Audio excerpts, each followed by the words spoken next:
meus amigos, minhas amigas, sou o professor Lac. Vamos continuar nossa aula de formalização de contratos, parte 2. Nesta parte da aula, vamos começar pelo artigo 92. A gente deu aquela paradinha estratégica para quebrar a fadiga dos estudos. Cara, quando você estiver fadigando, você tem que dar uma paradinha, uma respirada e depois você continua. Isso é muito importante. Por quê? Porque você dá qualidade aos seus estudos, né? Artigo 92, então vamos ver comigo. Qual que é o trabalho do artigo 92? São necessárias em todo contrato, cláusulas que estabeleçam, né?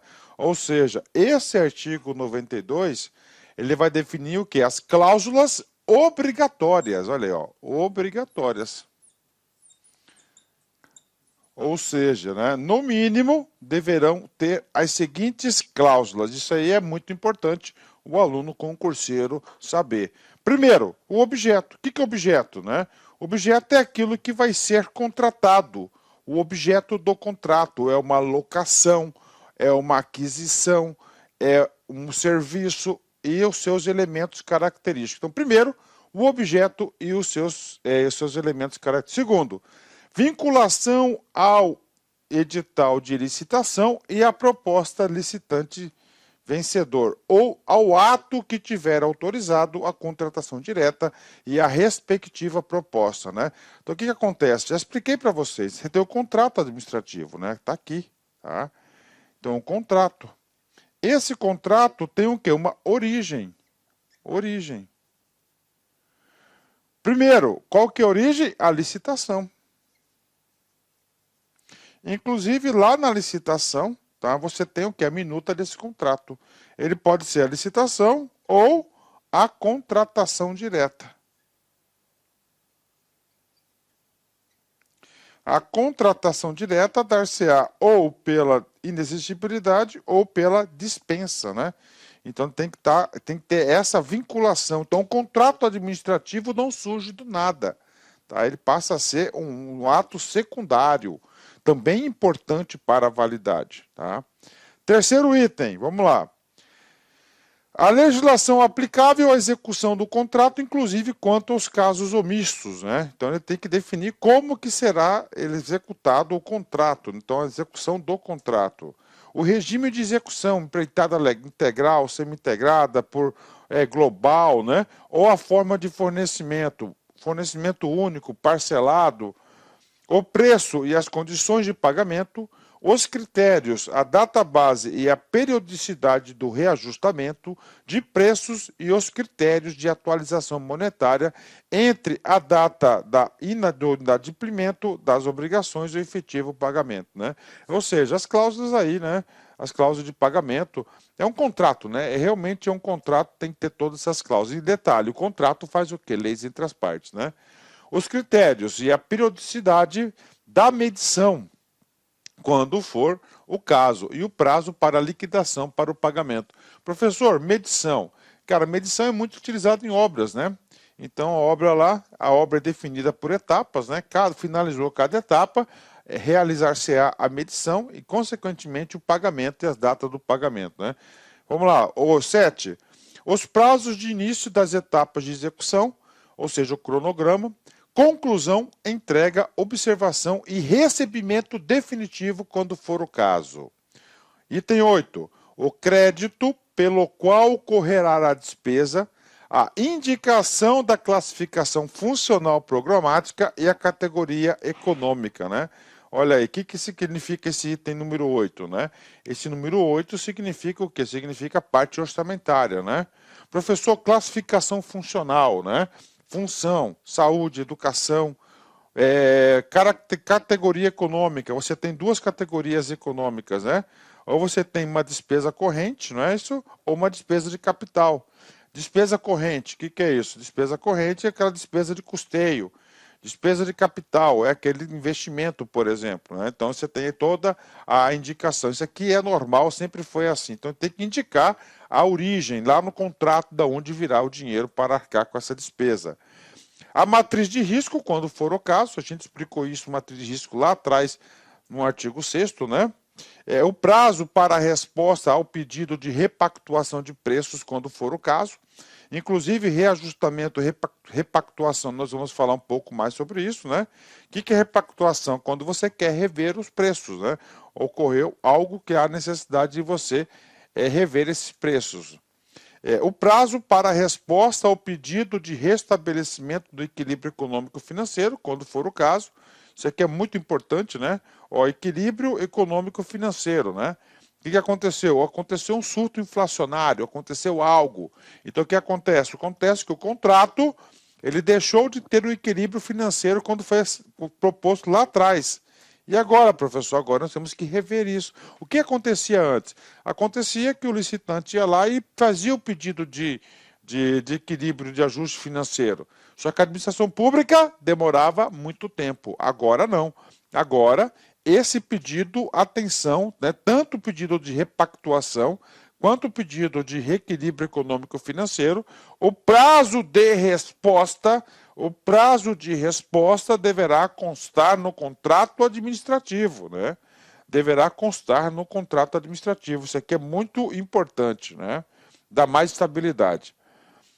As garantias oferecidas para assegurar a sua plena execução, quando exigidas, inclusive as que forem oferecidas pelo contratado no caso de antecipação de valores a título de pagamento, o prazo de garantia mínima do objeto, observados os prazos mínimos estabelecidos nesta lei e nas normas técnicas aplicáveis, e as condições de manutenção e assistência quando for o caso. Claro, prazo de garantia, né, garantias oferecidas para assegurar a execução, garantia do objeto, o que isso aqui é? Garantia do fornecedor, por exemplo, os direitos e as responsabilidades das partes, as penalidades cabíveis e os valores e das multas e as bases de cálculo, né? Claro, né? Multas para ambas as partes, né?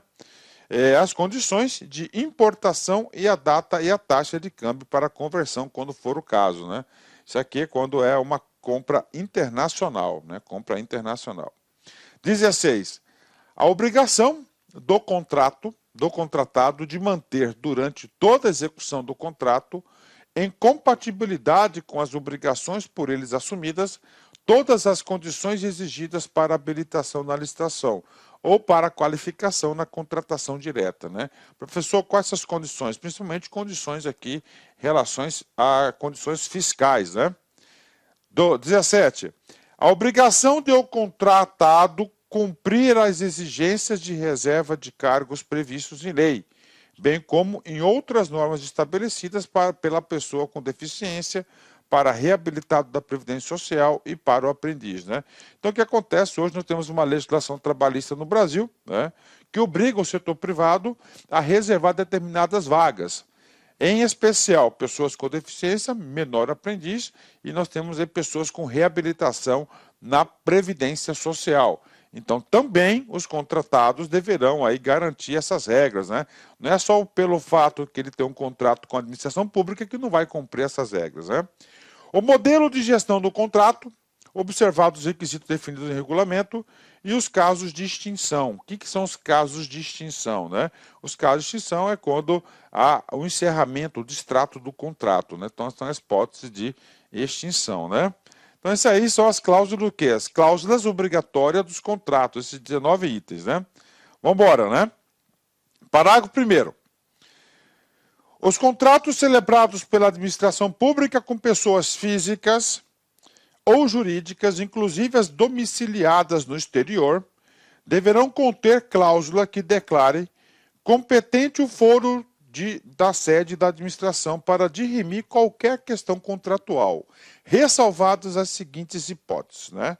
Professor, o que diz aqui o parágrafo 1º? O parágrafo 1º, ele fala do foro, tá? Professor, o que significa o foro? O foro é o local que é da justiça.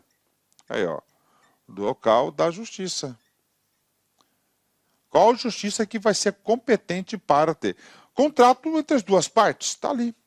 E aí, professor? Aí houve uma discordância de qualquer uma das partes. Por exemplo, a empresa tem uma sede lá em São Paulo e assinou um contrato com o governo do Mato Grosso, em Cuiabá. Qual que vai ser? Vai ser lá da sede de São Paulo ou vai ser aqui? Então a lei deixou claro.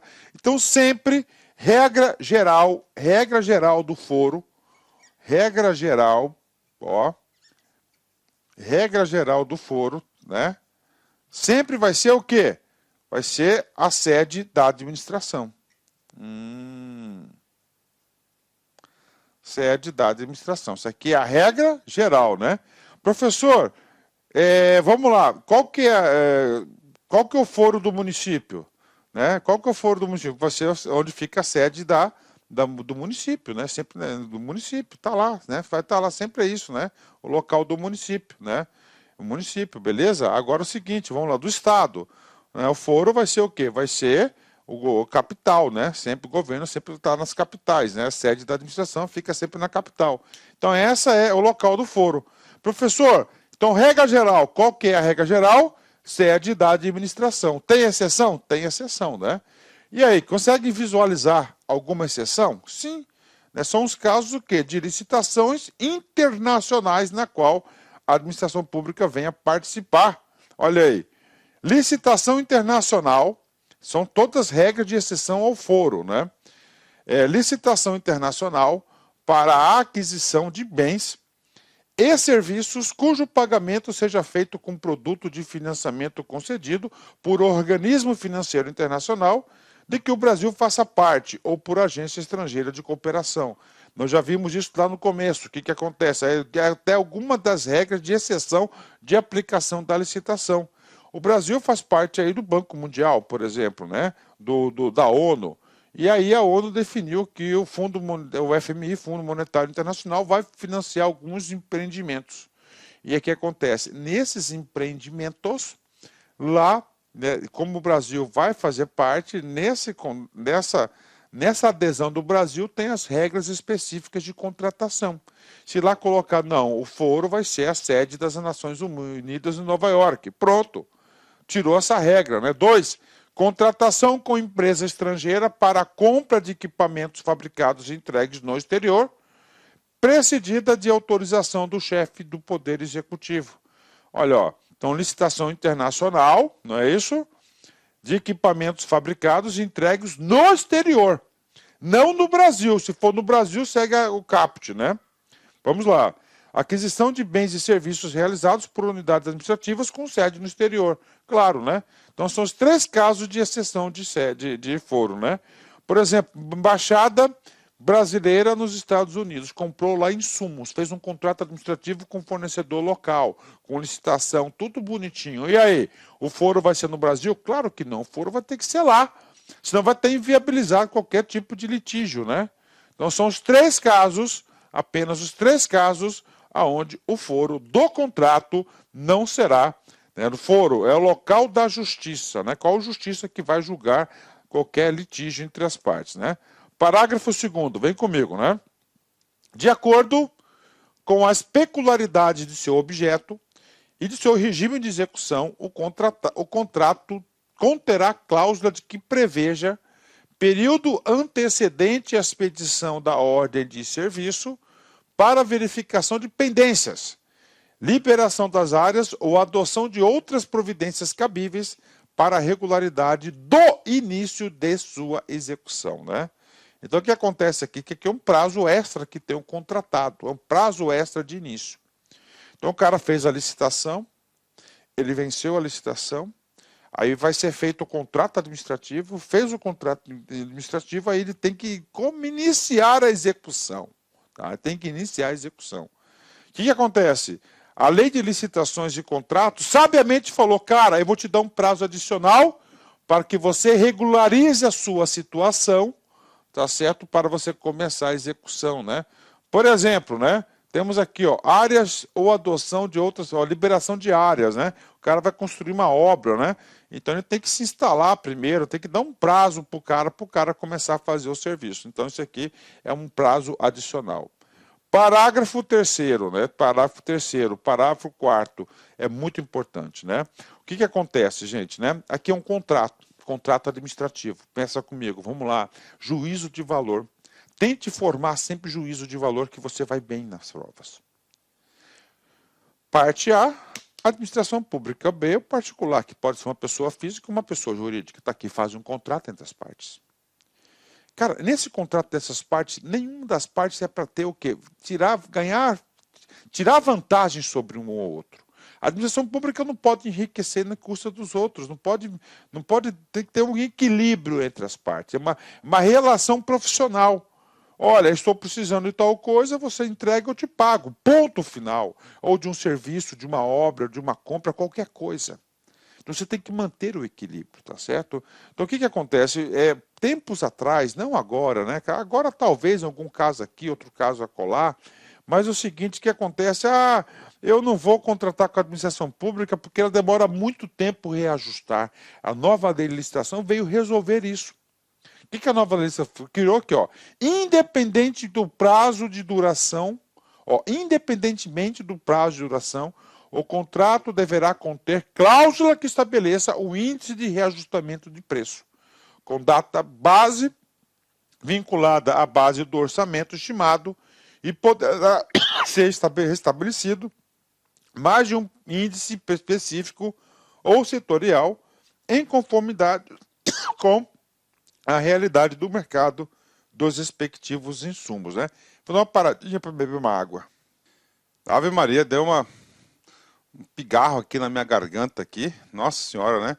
Mas sabe o que foi isso aí, pessoal? Foi o seguinte, não sei se vocês sabem, né? Mas eu gravo em Cuiabá, tá? Eu gravo em Cuiabá, na minha residência.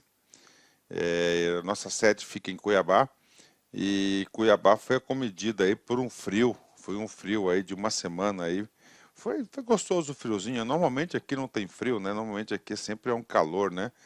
Mas agora o tempo está mudado, né? Não é nem época de frio, né? Não é nem época de frio. Veio esse frio aí. E aí eu acho que eu vou ficar um pouquinho gripado. Então vamos embora, vamos gravar essa aula aqui, terminar para que a gripe não venha atrapalhar. Então vem comigo, né? Vou ler novamente, né? Então o parágrafo 3º ele trata de uma coisa, de um assunto muito importante, que é o índice de reajustamento de preços, né? Isso aqui é uma garantia, principalmente para o contratado, né? Por quê? Porque ele vai fornecer um serviço. Às vezes ele fornece o serviço por um bom prazo, e ele tem que manter o quê? O equilíbrio econômico-financeiro. Professor, por que tem que manter o equilíbrio econômico-financeiro? Por vários motivos. Primeiro, para que o fornecedor tenha uma saúde financeira boa, até para ter condições de prestar uma boa prestação de serviço para a administração pública. Tá? E a administração pública? A administração pública ela não pode se enriquecer nas custas dos outros, é uma relação profissional. Então, o que diz aqui o parágrafo? Independente de qualquer coisa, isso aqui é uma cláusula obrigatória, isso aqui é questão de prova, isso aqui é muito importante. Então, deverá conter o índice de reajustamento de preço, com data base vinculada à data do orçamento estimado, e poderá ser estabelecido mais de um índice específico ou setorial. Pode ser o INPC-BGE, pode ser o índice do setor, em conformidade com a realidade de mercado dos respectivos insumos, né? Ou seja, tem que estar conectado aí o que está sendo praticado no mercado, não pode ter tratativas diferentes, né? Então, parágrafo 3º, ele fala exatamente isso, né? Ele fala sobre o quê? Ele fala sobre reajustamento. Agora, nós temos uma outra situação, tá? Uma situação muito importante, contratos de prestação de serviços, que são serviços contínuos, né? Nos contratos de serviços contínuos, observado o interregno mínimo de um ano, o critério de reajustamento dos preços será por. Então vamos lá. Aqui são os contratos, principalmente os contratos de prestação de serviço. Tá? Primeira regra para reajustar. Tem que ter cláusula de reajustamento? Tem. Só que é o seguinte, primeiro tem que ter o prazo de um ano. Tá aqui, né? Tem uma palavra aí não muito usual no nosso idioma, né? Interregno, né? Interregno mínimo de um ano, então tem que passar. Serviços contínuos. Lembre-se que serviços contínuos são aqueles serviços, normalmente, que nós temos o quê? Mão de obra, não é isso? Nós temos bastante, mão de obra. Então, o que acontece? O salário, ele é todo ano reajustado. Então, tem que passar um ano para ter o reajustamento, né? Aí nós temos duas condições, né? Duas condições. Primeiro, quando a gente fala de serviços contínuos, nós temos um tipo de serviço contínuo, que eu já expliquei para vocês, que é por dedicação exclusiva. O que é um serviço... Atenção, gente, olha só. O que é um serviço contínuo de dedicação exclusiva? É quando tá? A administração pública contrata, por exemplo, uma equipe de TI, pessoas, né, analistas, né, que essas pessoas vão trabalhar exclusivamente em dedicação exclusiva para a administração pública. Então, isso aqui é um contrato de dedicação exclusiva, né? Então, esse cara aqui, né? Então, isso aqui, nesse caso aqui, vai ser uma repactuação. E como é que vai ser o reajustamento dos preços daqui? Ou vai ter uma repactuação quando houver regime de dedicação exclusiva, de mão de obra ou predominância de mão de obra, mediante demonstração analítica de variação dos custos, né? Então, todo ano vai ter aí uma repactuação e vai analisar os custos. Por quê? Porque são pessoas, cara, você pega principalmente o setor de TI, cara. Hoje no Brasil nós não temos analistas aí, programadores para dar conta da demanda no Brasil. Não temos isso, né? Então o que acontece, cara? Acontece o seguinte, que às vezes, né, o cara tá lá em dedicação exclusiva, ele é o analista sênior, né? Ele começou o contrato com 12 mil, só que passou um ano, cara, o mercado tá pagando 40 mil. 40 mil, e aí? Não tem jeito, o cara vai pedir demissão. Então tem que ter uma repactuação para manter o contrato justo. Então isso aqui é uma parte. Agora, e quando nós temos, professor, um serviço contínuo, tá, que não é de dedicação exclusiva, nós vamos ter um reajustamento em sentido estrito. Quando não houver regime de dedicação exclusiva de mão de obra ou predominância de mão de obra mediante previsão de índices específicos ou setoriais. Professor, o que é o índice específico? O INPC e IBGE, pronto, está aí. Setoriais, do setor. Vamos lá, por exemplo, que a categoria lá dos vigilantes tem um contrato. Olá, meus amigos, minhas amigas, eu sou o professor Lac. Inicialmente eu quero pedir licença aos seus estudos, pois interrompi. Mas essa videoaula é uma videoaula demonstrativa para você ter noção da qualidade dos nossos cursos aqui da Lá Concurso. E eu estou aqui para fazer um convite muito especial. Vocês fazerem um investimento aqui no nosso site, apenas 10 parcelinhas aí, a partir de 10 parcelinhas de R$35, você vai ter acesso ao restante dessa videoaula e muito mais videoaula. Nós colocamos aí, no máximo, aí, 1/3 das videoaulas aí disponíveis no nosso curso.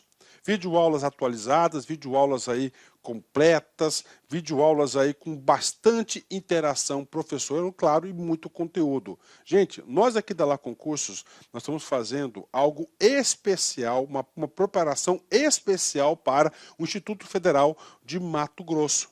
Tá? Então nós temos aqui edital publicado, edital na praça, bacana, né? Ok? Quero fazer uma chamada para vocês o seguinte, né? Nosso curso é a partir de R$10,35, mas quero fazer um pequeno merchan para vocês da minha turma VIP para o cargo de assistente em administração. Isso aqui vai ser comigo, aquela parte de legislação que vale 10 pontos, peso 1, e a parte de conhecimentos específicos, 20 questões, peso 3, 60 com 10, 70 pontos de 100.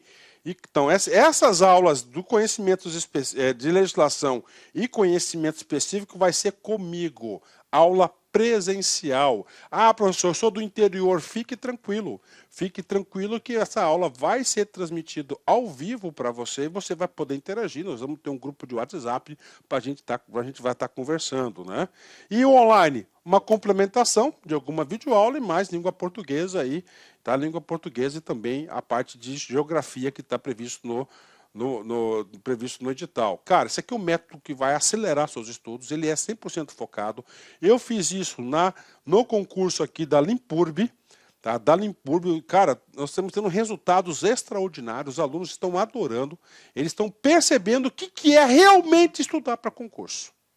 Tá? Eu posso falar de carteirinha dessa turma VIP, por quê?